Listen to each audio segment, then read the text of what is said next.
এখানে পায়েস বানাচ্ছি। পায়েসের জন্য একটু কিশমিশ নিয়েছি, ব্ল্যাক কিশমিশ, চাল নিয়েছি, অ্যালমন্ডস নিয়েছি, তেজপাতা দিয়েছি।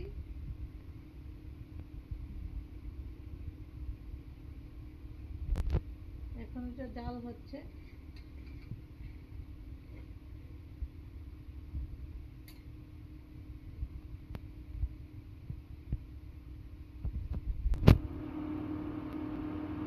একটু দুধটা একটু ঘন হওয়ার পর একটু চাল দিচ্ছি। চাল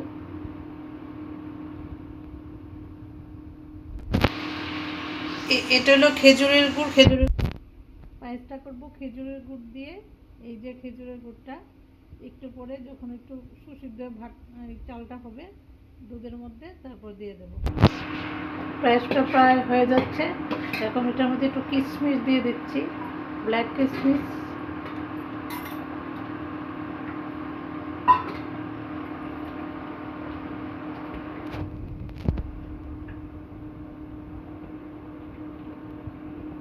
আর খেজুরের গুড়টা দিয়ে দিচ্ছি।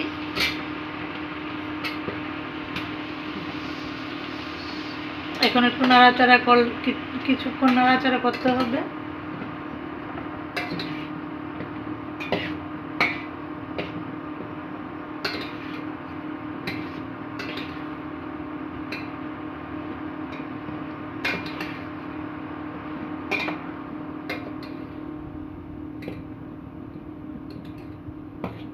খেজুর গুড়ের পায়েস খেতে বেশ টেস্টি হয়।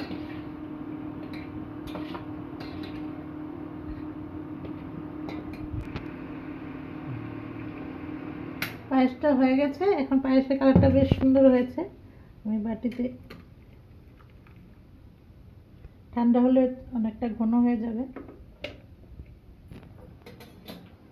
এই আমার পায়েস খেতে খুব ভালো।